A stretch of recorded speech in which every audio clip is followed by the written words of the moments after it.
사도신경으로 신앙 고백하도록 하겠습니다. 전능하사 천지를 만드신 하나님 아버지를 내가 믿사오며 그 외아들 우리 주 예수 그리스도를 믿사오니 이는 성령으로 잉태하사 동정녀 마량에 나시고 본디오 빌라도에게 고난을 받으사 십자가에 못 박혀 죽으시고 장사한 지 사흘 만에 죽은 자 가운데서 다시 살아나시며 하늘에 오르사 전능하신 하나님의 우편에 앉아 계시다가 저리로서 산자와 죽은 자를 심판하러 오시리라. 성령을 믿사오며 거룩한 공회와 성도가 서로 교통하는 것과 죄를 사하여 주시는 것과 몸이 다시 사는 것과 영원히 사는 것을 믿사옵나이다. 아멘. 할렐루야, 할렐루야. 사랑하는 고등부 친구들, 할렐루야입니다. 오늘도 귀한 복된 주일에 고등부실에서 함께 하나님을 찬양하고 예배하고 싶습니다. 하지만 코로나 위기 가운데 우리는 여전히 집에서 또 각자의 처소에서 화면 너머로 예배하고 있습니다. 그럼에도 살아계신 하나님을 진정으로 예배하고자 하는 우리들의 마음 식지 않았으면 좋겠고, 우리가 마지막 대면 예배 때 결단했듯이 코라운데오 하나님 앞에서 예배를 결단하는 우리 귀한 모든 친구들이 되었으면 좋겠습니다. 우리 함께 찬양하겠습니다.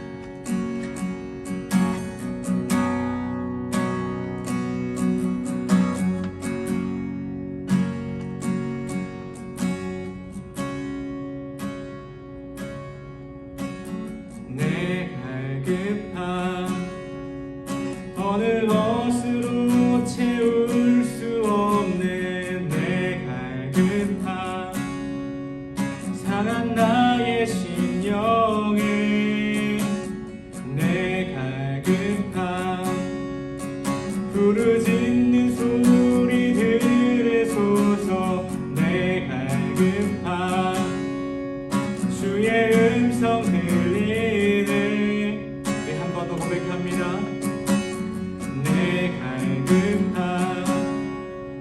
어느 것으로 채울 수 없네 내 갈급함, 상한 나의 심령에 내 갈급함, 부르짖는 소리들에 솟아 내 갈급함, 주의 음성 들리네.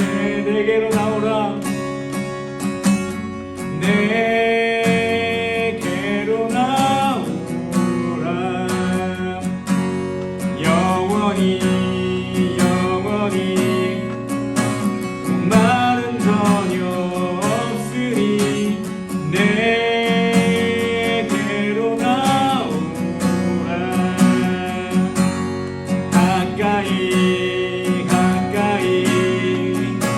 생수의 근원 되신 주께 내게로 나오라. 영원히 목마름 전혀 없으니 내게로 나오라. 가까이 생명의 근원 되신 주께. 우리 다시 한번 찬양할 때 우리의 갈급함 채우실 수 있는 분은 우리 주님밖에 없음을 기억하며 찬양하겠습니다. 함께 고백합니다. 내 갈급함 어느 것으로 채울 수 없네 내 갈급함, 상한 나의 심령에 내 갈급함, 부르짖는 소리들에 솟아 내 갈급함, 주의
주께 생명의 근원 되신 주께 생명의 근원 되신 주께 이 고백합니다. 주 앞에 엎드려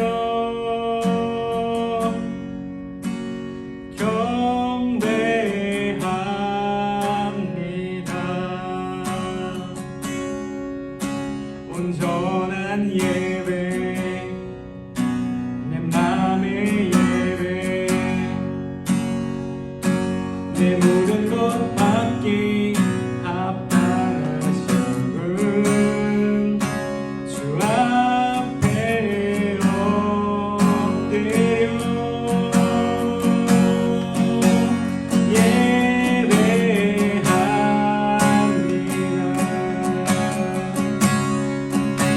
나의 모든 삶 나의 모든 뜻 말씀 앞에 순종하는 삶의 예배 주 앞에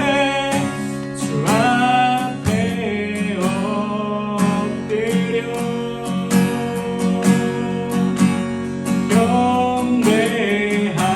경배합니다. 온전한 예배 내 맘의 예배 내 모든 것 받기 합당하신 분 주 앞에 엎드려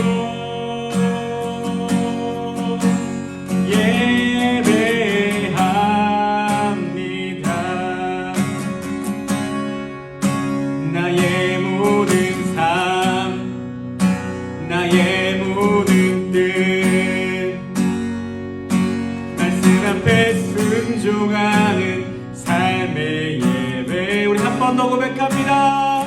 주 앞에 엎드려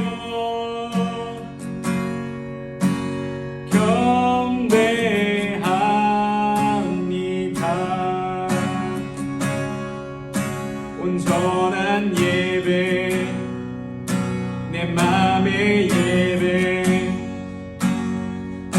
내 모든 것 받기 합당하신 분 주 앞에 엎드려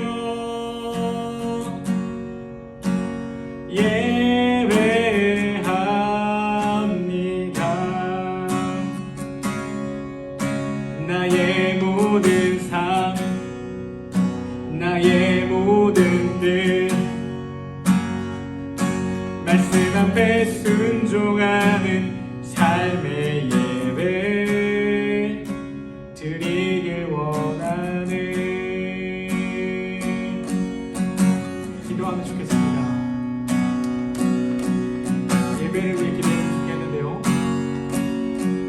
우리 각자 하나님 앞에 예배를 승리하게 해달라고 살아계신 하나님을 진정으로 예배하게 해달라고 우리 같이 기도하겠습니다. 하나님 감사합니다. 우리 귀한 모든 부 한 명 한 명의 친구들이 이 어려운 시기 가운데 하나님 예배하기를 포기하지 않습니다. 예배하기를 결단합니다. 하나님 도와주시옵소서. 우리 아이들 한 명 한 명의 예배를 받아주시고 하나님 함께 함께 모여 예배할 수 있는 날을 허락하여 주시옵소서. 오늘도 우리 예배를 주님 받아주시고 우리의 귀한 찬양을 받아주시옵소서.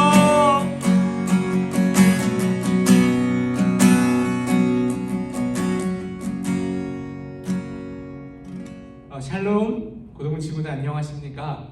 오늘 본문의 말씀을 나누고 설교를 하기 전에 지난주에 중요했던 말씀 한 구절 함께 읽고 시작하면 좋겠습니다. 우리 함께 찾아볼까요? 사무엘상 3장 3절의 말씀입니다. 함께 찾아보겠습니다. 다 성경책을 펴주시고요. 네, 다 찾으신 줄 믿고 함께 읽어보겠습니다. 시작. 하나님의 등불은 아직 꺼지지 아니하였으며 사무엘은 하나님의 그에 있는 여호와의 전 안에 누웠더니. 아멘. 지난주 말씀이 다들 기억나실지 모르겠습니다. 그 시대와 지금 우리가 사는 시대가 크게 다르지 않으며 사무엘서에 등장하는 이스라엘 백성들의 믿음 없는 모습과 지금 우리의 믿음의 상태가 크게 다르지 않다는 것을 말씀을 통해 나눴습니다. 바로 그때 하나님의 등불이 아직 꺼지지 않았습니다. 그리고 그 등불은 사무엘 선지자를 통해 이스라엘 백성에게 진정한 소망 되시는 하나님이 전해지는 모습을 나누었습니다. 그래서 사무엘이 보여주었던 믿음의 모습으로 우리 고등부 공동체가 나아가자고 결단했습니다. 그 모습은 무엇이었죠? 네, 바로 말씀하옵소서 주의 종이 듣겠나이다. 아멘. 한 주 동안 하나님께 성경을 통해 우리에게 말씀하신 바에 대해서 순종의 자세로 반응하는 우리 모든 고등부 친구들이 되어졌기를 소망합니다. 오늘은 사무엘상 7장의 말씀 함께 나누려고 하는데요. 본문의 말씀은 7장 1절에 4절의 말씀입니다. 우리 함께 한 목소리로 읽어보겠습니다. 7장 1절에 4절의 말씀입니다. 시작. 기럇 여호림 사람들이 와서 여호와의 궤를 옮겨 산에 사는 아비나답의 집에 들여놓고 그의 아들 엘리야사를 거룩하게 구별하여 여호와의 궤를 지키게 하였더니 궤가 기럇 여호림에 들어간 날부터 20년 동안 오래 있은지라 이스라엘 온 족속이 여호와를 사모하니라. 사무엘이 이스라엘 온 족속에게 말하 이르되 만일 너희가 전심으로 여호와께 돌아오려거든 이방 신들과 아스타롯을 너희 중에 제거하고 너희 마음을 여호와께로 향하여 그만을 섬기라. 그리하면 너희를 블레셋 사람의 손에서 건져내시리라. 이에 이스라엘 자손이 바알들과 아스타롯을 제거하고 여호와만 섬기리라. 아멘. 오늘은 7장의 말씀을 나누려고 하는데요. 7장의 말씀을 더 깊게 나누기 전에 먼저 그 4장과 7장 사이에 어떤 내용들이 있는지 함께 나누고 싶습니다. 엘리 제사장을 대신하여 이스라엘 백성에게 하나님의 말씀을 전하고 가르치고 길을 인도할 선지자로 하나님께 누굴 준비하셨죠? 예, 맞아요. 사무엘 선지자를 준비하셨어요. 그것이 사무엘상 3장의 내용이었습니다.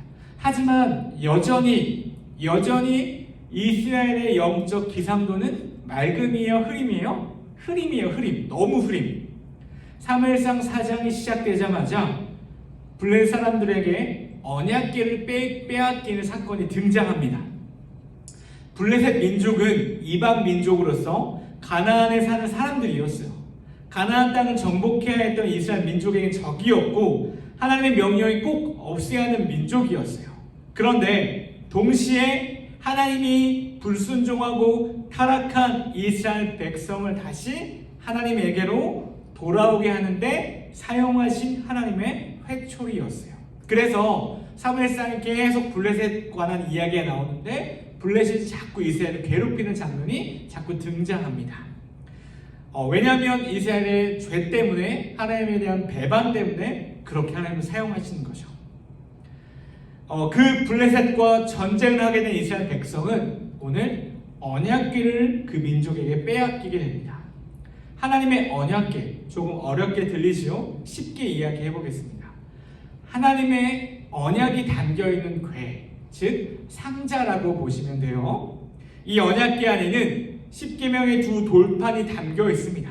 이것은 성경에서 증거궤, 법궤, 여호와의 궤, 그리고 오늘 본문에 등장하는 하나님의 궤라고 불리고 있어요. 이스라엘 백성은 출애굽한 후 시내산 아래에서 하나님이 모세에게 보여주신 양식에 따라 언약궤를 만들었는데 이스라엘 백성이 행진할 때는 항상 모든 대열의 선두에 언약궤가 앞세워졌어요. 이는 그 언약궤 위에 속죄소가 하나님의 지상 임재 처소, 즉 하나님의 임재로 여겨졌기 때문이에요. 그 후에 여호수아도 요단강을 건널 때 언약궤를 맨 제사장들을 선두에 세우고 요단강을 건너는 기적을 경험했습니다. 계속해서 이스라엘 백성은 여리고성을 공략할 때도 언약궤를 앞세우고 전쟁을 수행해서 승리했어요. 이처럼 이스라엘 백성에게 언약궤, 즉 하나님의 궤는 하나님의 임재, 하나님의 함께하심을 상징했습니다. 그런데 오늘 4장에서 블레셋에게 전쟁에 패하고 하나님의 궤를 빼앗기게 된 거예요. 이것이 무엇을 의미합니까? 이스라엘 백성들이 이렇게 생각했을지 몰라요. 하나님 우리를 떠나셨어. 우리의 죄악 때문에 우리를 버리셨어. 하나님의 말씀이 희귀하여 잘 들리지 않던 그 시대 속에서 하나님의 궤, 언약궤마저 빼앗기게 된 거예요.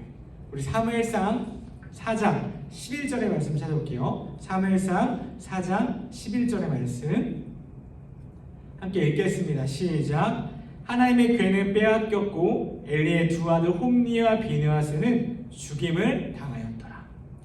엘리 제사장의 두 아들이 있었어요. 홈니와 비느하스. 그 두 아들도 제사장의 직분을 감당했어요. 하나님의 제사를 담당하는 사람들이었어요. 그런데 하나님의 제사를 경홀히 여기는 죄를 범하게 되면서 하나님 앞에 예언을 받았어요. 이들은 죽을 것이다. 근데 그 예언대로 오늘 죽임을 당하게 된 거예요. 그리고 그 소식을 들은 아빠 엘리 제사장 역시 죽게 되었습니다. 하나님의 말씀을 가르치고 전하는 엘리 제사장마저 세상을 떠나게 되는 아주 절망적인 상황 가운데 하나님의 궤를 빼앗겼어요. 블레셋. 그리고 블레셋 지역에서 베세메스 지역으로 궤가 옮겨지게 되고, 그리고 오늘 본문에 나와 있는 기럇 여아림 지역으로 오게 됩니다. 기럇 여아림 지역은 예루살렘 북서쪽의 도시입니다. 이곳에서 하나님의 궤는 20년간 머무르게 돼요. 오늘의 본문 2절 한번 읽어볼게요. 시작. 궤가 기럇 여아림에 들어간 날부터 20년 동안 오래 있은지라 이스라엘 온 족속의 여호와를 사모하니라. 짧은 시간이 아니죠. 20년이면 매우 긴 시간입니다. 그런데 하반절에 이스라엘 온 족속이 여호와를 사모하니라. 이 부분은 의역된 내용인데 직역을 하자면 이 사모하니라는 단어가 애통하다라는 단어의 의미를 가지고 있어요. 통곡했다라는 뜻이에요. 뭔가의 기갈과 목마름 때문에 이스라엘 백성들은 애통하고 통곡했다는 거예요. 원래 언약궤가 있던 장소는 실로였어요. 실로. 하지만 그 실로로 돌아가지 않고 기럇 여아림이 20년이나 있었습니다. 왜 이스라엘 백성들은 왜 애통했을까요? 왜 통곡했을까요? 3절의 말씀을 읽어봐야 하는데 7장 3절 함께 읽겠습니다. 사무엘이 이스라엘 온 족속에게 말하여 이르되 만일 너희가 전심으로 여호와께 돌아오려거든 이방 신들과 아스타롯을 너희 중에서 제거하고 너희 마음을 여호와께로 향하여 그만을 섬기라. 그리하면 너희를 블레셋 사람 손에서 건져내시리라. 사무엘 선지자를 통하여 이스라엘의 본질적인 죄의 문제가 드러나는 장면이에요. 신앙은 어떤 종교적 의식에 근거하는 것이 아닙니다. 그 핵심은, 신앙의 핵심은 살아계신 하나님과의 관계에 있습니다. 하나님과 나와의 관계가 가장 중요하다는 거예요. 하나님과 사람과의 관계 안에서 가장 중요하게 작동한 두 가지 원리가 뭘까요? 바로 은혜와 죄예요. 죄로 인해 하나님과의 관계가 끊어졌어요. 단절됐어요. 하지만 하나님의 은혜로 하나님과의 관계가 다시 회복되어집니다. 하나님과의 관계 안에서 죄가 가득했던 이스라엘 백성들 가운데 하나님과의 관계 회복이 절실했던 거예요. 매우 필요했던 거예요. 그래서 사무엘 선지자는 본문에서 너희가, 이스라엘 백성이죠, 너희가 하나님에게 전심으로 돌아오려거든. 전심이 무엇이죠? 너희 정말로 진짜로 하나님과의 관계를 회복하고 싶니? 진짜 하나님께로 돌아오고 싶어? 너 진짜 하나님과의 관계 회복하고 싶어? 하나님 만나고 싶어? 이런 질문이에요. 그렇다면 이방 신들과 아스다롯을 너희 중에서 제거해야 한다라고 이야기하는 거예요. 이 이방신과 아스다롯은 뭐죠? 우상이에요, 우상. 하나님은 십계명에서 얘기하셨듯이 우상을 섬기는 것을 죄라고 말씀하세요. 엄청나게 싫어하세요. 하나님 대신에 다른 무언가로 그 자리를 채우는 것이 바로 우상이죠. 그런데 우리 입으로는 하나님을 예배하고 섬기는 척했지만 그들의 문화, 블레셋 사람들의 문화와 가치관과 인식세계, 바로 그 세계는 바알과 아스타롯이라는 우상이 자리 잡고 있었어요. 근데 그 블레셋 섬기는 그 우상을 이스라엘 백성이 혹한 거예요. 혹한 거예요. 그래서 그들도 점차 아주 타락하여서 그 우상들을 섬기게 된 겁니다. 그래서 오늘 사무엘 선지자가 깨어있는 사람이잖아요. 엘리 제사장은 깨어있지 못했지만 깨어있는 사무엘 선지자가 이 죄를 고발합니다. 너희들 하나님과의 관계를 진짜 회복하려면, 돌아오려면 이 이방 우상들을 없애야 돼 라고 이야기하는 거예요. 이 우상들은 바알과 아스타롯의 특징이 있습니다. 둘은 부부라고 합니다. 근데 부부는 부부 생활을 하겠죠. 근데 이 우상을 섬기는 신전에서 어떤 일들이 일어나냐면 이들은 풍요를 상징하는 신들이었어요. 그래서 이들 앞에 이 신전 안에서 정말 난잡하고 타락한 그런 성적인 모습들을 보여주면 그 신들이 기뻐하고 풍요를 내린다는 말도 안 되는 거 이들이 믿고 있었어요. 그런 가치관이었어요. 그래서 성적으로 문란하고 타락했어요. 눈에 보이는 것이 전부였어요. 그런 문화였어요. 그런 문화. 그런데 블레셋 사람들이야 그런 짓을 하는 것이 일반적이었지만 문제는 이스라엘 백성들 역시도 하나님의 백성들이 그들의 진짜 신이신 하나님 섬기지 않고 하나님께 예배하지 않고 바알과 아스타롯을 섬기며 똑같이 그 신전 앞에 똑같이 그들과 하면서 그들을 기쁘게 하기 위한 의식으로 성적으로 타락한 가늠한 모습을 보여주고 있다는 거예요. 그렇다면 이스라엘과 하나님과의 관계는 어떠했을까요? 죄는 하나님과의 관계에서 멀어지게 하는 요소예요. 우상을 섬기는 것은 하나님과 우리와의 관계에서 어떤 의미를 보여줄까요? 어떤 의미가 될까요? 이렇게 표현할 수 있을 것 같아요.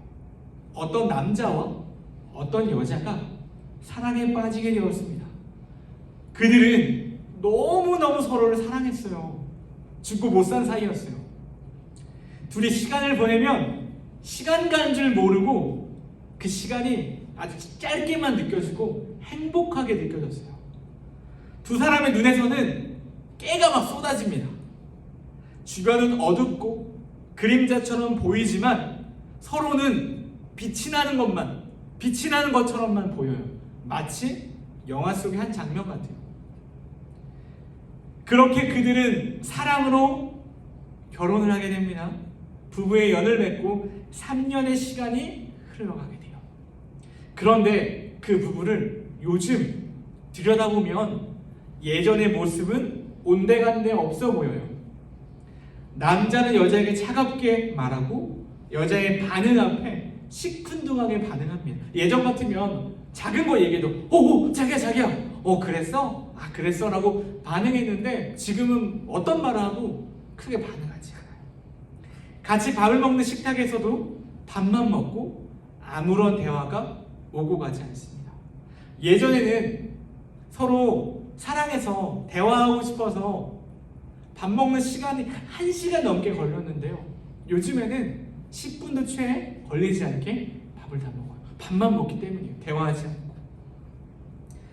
그런데 알고 보니까 최근에 그 남자에게 부인 몰래 다른 여자와 바람을 피우고 있었습니다. 여러분이 생각했을 때 이 부부의 관계는 어떻게 보이세요?